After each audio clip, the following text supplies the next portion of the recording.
कृष्णाय वासुदेवाय हरये परमात्मने प्रणतक्लेशनाशाय गोविंदाय नमो नमः. हरि ओम श्री गुरुभ्यो नमः. My prayers to Lord Sri Krishna and Mukhya Prana. My pranams to Paryaya Puttigamat, Senior Plaintiff, His Holiness Sri Sri Sri Sugunendra Tirtha Swamiji, and Junior Plaintiff, His Holiness Sri Sri Sri Sushindra Tirtha Swamiji. My respects to dignitaries and participants. First of all, appreciate and congratulations to the team who put out this program, and I am fortunate to be part of this program virtually. Today my presentation is on Taratamya. It would be Yatha Shakti presentation as per my limitations. Pardon me for any errors in the presentation, because this is a unique concept that Acharya Madhva has put in. Acharya Madhva, whenever we hear the name, we should be proud of the fact that we are born in the same land where Acharya Madhva, who is incarnation of Lord Vayu, was also born.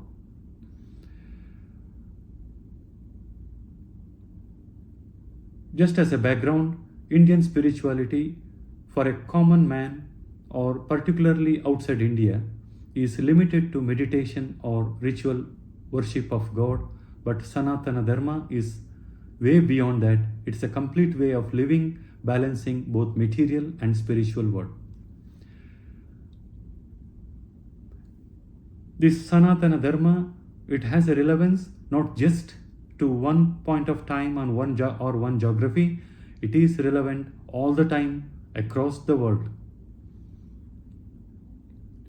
Acharya Madhva, the founder of Tattvavada school of Vedanta, made unique and revolutionary contribution to this vision. He demonstrated that Indian spirituality, philosophy and psychology are not parallel separate lines, rather same line, different points. Among his many philosophical insights, most profound and most understood concept is Taratamya Chintana, the contemplation of hierarchy and gradation among all the things. Unfortunately, when Taratamya is translated simply as discrimination, it creates misunderstanding. In modern language, discrimination usually means unjust treatment based on the prejudice, racism, gender bias, economic elitism, and so on. Without understanding, critics have misinterpreted Taratamya as an endorsement of inequality, which is not right. Taratamya is not about creating unfair differences. It is about recognizing the eternal, inherent, existing differences in the universe, differences that are part of cosmic reality itself. In today's world, discrimination, as I said, it is always a negative term. It refers to the unfair treatment of individual based on some character.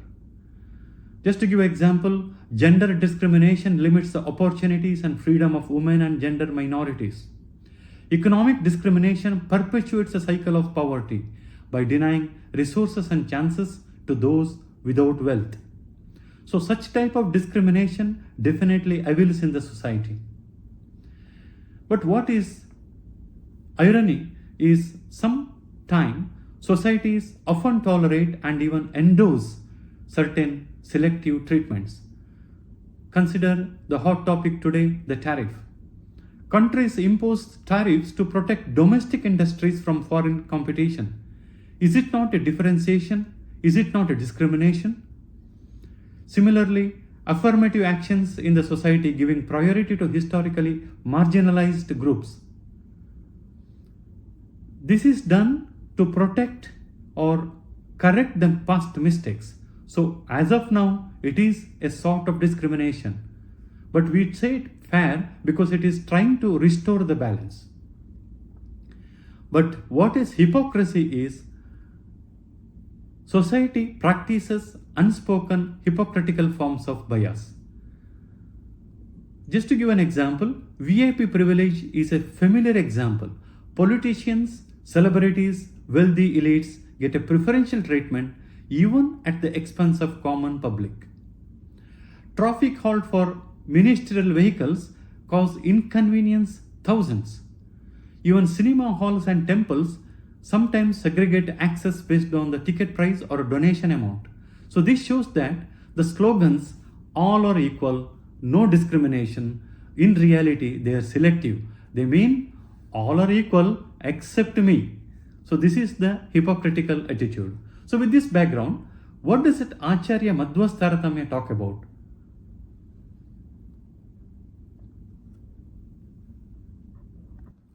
The essence of Taratamya as per Acharya Madhva and modern day discrimination is, modern day discrimination is based on the personal benefit, where Acharya Madhva's Taratamya is based on the intrinsic quality. The hierarchy is not arbitrary, it is based on the Swabhava, intrinsic, eternal nature of each being. Modern prejudice based discrimination treats equally unequal or unequals equally based on their personal interest. Taratamya just acknowledges the difference that is already in existence. It is not creating a new difference. Just to give few examples to make the things clear. Sun and the moon. Sun shines brighter than the moon. We don't call it as a discrimination. We adjust our lifestyle according to the reality. So seeing night and day, we don't say I want to treat daylight and sunlight, daylight and night same, so I do the same work all the time. We don't say that. We adjust our lifestyle. We work during the daylight and rest in the night. Teaching struggling student. For example, we have two children, one is struggling, another is smart. So bright student, we don't send them to the tuition. Struggling student, we do send them for the tuition. It is not a discrimination. It is a necessity for the situation, because that is the nature of the struggling student. Similarly, while a teacher grading students based on the equality principle, teacher won't assign same equal marks to all the students.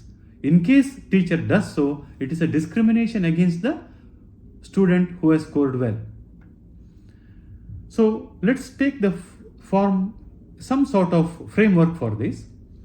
So now treatment has to be equal or unequal. There is no correct answer, it depends on the group. Equal treatment among equal group, then it is fair.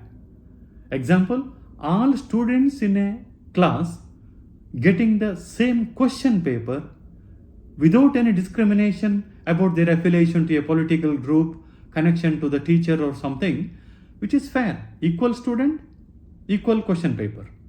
Now, equal treatment among unequals. Bright student who has studied well and struggling student who has not studied well, you cannot give the same marks to all. So when the group is unequal, you can't award same marks to all. So equal treatment among unequals becomes unfair. Now what about unequal treatment? Is it unfair? Again, it depends on the group. Unequal treatment among equals. So as we said, if all the students in a same grade are given the same question paper, then it is fair. But due to political connection or due to connection to the management of the educational institute, we give easy paper to a student compared to other students, then it becomes unfair. Another example, granting favors to prisoners because of political connection, not based on the merit or crime, then it becomes unfair. Now, what about unequal treatment among unequals, the group itself unequal, then unequal treatment could be right. Take an example, allowing an ambulance to pass while stopping other vehicles in a traffic. So we say it is fair treatment because ambulance has to be given priority. So ambulance and other vehicles cannot be treated as equal. So when there is an inequality between the group members, then you can give a unequal treatment, priority to ambulance among other vehicles. So there is no one answer, so it depends on the situation. Now, what is the spiritual aspect behind this? So this is very critical in sadhana. So until Madhvacharya came, normal understanding was, okay, all are same. So all gods are same, all deities same, you worship anyone. But now what is Taratamya Bhava? Taratamya means distinction, hierarchy. Bhava means mental contemplation or meditation during the bhakti. So Taratamya Bhava means deep contemplation on eternal, unchangeable order of superiority and inferiority among all entities in the universe. Now, between Sarvottama and Jivottama, we have to differentiate and worship accordingly. Between full and partial incarnation, that is Puranavatara and Amshavatara. Between classes of deities, according to the Kaksha Taratamya, we differentiate in our worshipping. Between different souls. So, here the takeaway of Tattvavada, it is a recognition of eternal differences in rank and qualities among all beings as revealed in Vedas and Puranas. Differences is eternal and permanent. Differences is not man-made, it is recognition of existing differences. Now the question is, does difference really exist or it is our imagination? If there is a difference, why it is? Acharya was the first one to reveal that there are no two things that are identical in the world. Not even two leaves of a same branch of a tree are equal. There could be similarity but not identical. So when there is no similarity, then treatment has to be difference. It cannot be equal treatment among unequals. Just to take our real life example, even among the twins, there would be some differences. We may not be able to identify that is different matter, but there would be differences in terms of the taste, interest, in appearance, there would be some difference. So when there is a difference, our treatment approach has to be different. So now let's take the example of a sloka in Bhagavad Gita, chapter 5, verse 18. Vidya Vinaya Sampanne Brahmano Gavihastini Shunichaiva Shopakecha Panditaha Samadarshinaha. Panditaha, that is Jnanis, learned person. How you will treat, it is bit on the top, on the high level meaning, there is a gross misinterpretation. Pandita, he won't differentiate between Vidya Vinaya Sampanna, that is a learned Brahmin, or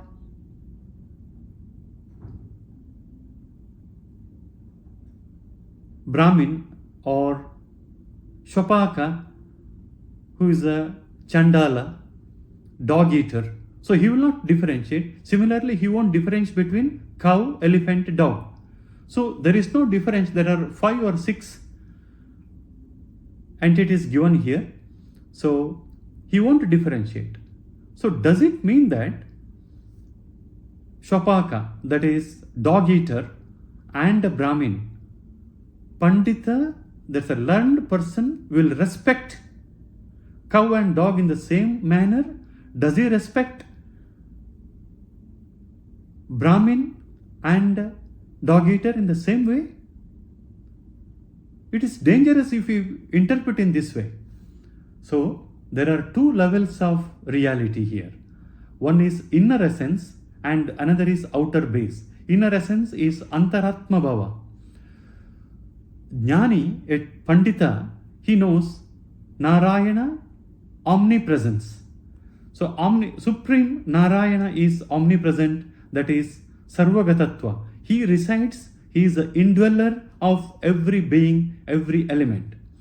and his sanidhya everywhere is equal. There is no differentiation. He resides equally in all, whether it is a Brahmin devoted to knowledge, or cow revered for purity, or a dog eater who is bound by lower tendencies. His essence is same. Jnani does not see distinction in the essence. Narayana dwelling in a Brahmin is not superior to the Narayana dwelling in a cow or a dog.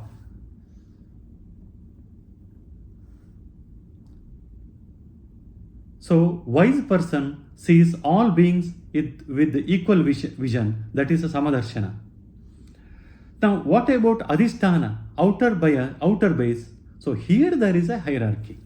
Yet, while the indwelling essence is one and same, the Adhisthana, that is in which Narayana resides, it will differ greatly. Each being has a distinct nature based by its karma and samskara.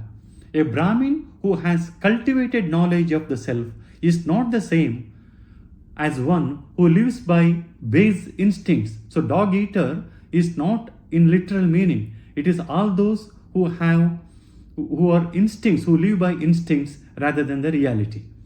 So a cow whose every aspect is useful and purifying is not equal to a dog in function or role. So Jnani therefore does not erase these distinctions. He honors each according to its intrinsic nature. He bows to a Brahmin because of his pursuit for higher wisdom. He does not offer the same respect to dog eater. He treats a cow as a sacred and life-sustaining, but he does not treat a dog in the same way. So this is not a discrimination in a negative sense, but recognition of natural gradation. So let us now come to the conclusion of Samadarshana and Taratamya. Because it is confusing, so we have to get into the clarity here. This reconciliation between inner equality and outer hierarchy is the unique contribution of Acharya Madhva. Samadarshana does not mean blurring all the distinctions. Rather, it means seeing the one supreme quality present in all, while at the same time acknowledging the differences among beings as real and significant. An illustration: we do not consume the milk of a dog as we do that of a cow, even though both are sustained by the same indwelling Narayana. We value wood as an insulator, iron as a building material, each according to its intrinsic nature. Similarly, we treat people, animals, objects according to their quality roles, remembering that the same divine pervades all. It is also important to note that when Krishna speaks of a Brahmin here, he refers not to the caste by birth, but to Varna, which is intrinsic nature of the Swabhava. Now the key question: why hierarchy exists in the first place? We understood, but why? Why should a hierarchy exist between the beings if the same Narayana is indwelling within all? The answer lies in the unique roles each plays in creation. Narayana himself shows preference for the Jnani, that is Brahmin, declaring in Bhagavata that he would even chop off his own arm if it were to go against a Jnani, because it shows his love for Jnani. He is fond of cows not arbitrarily because of its extraordinary qualities. Gomaya, Gomutra, we use it for purification. So hierarchy is not imposed from just the outside, but flows naturally from the intrinsic quality of beings, which are themselves the result of past karma. So, why dog is a dog, cow is a cow? Why Brahmin is not a dog eater? Why dog eater is not a Brahmin?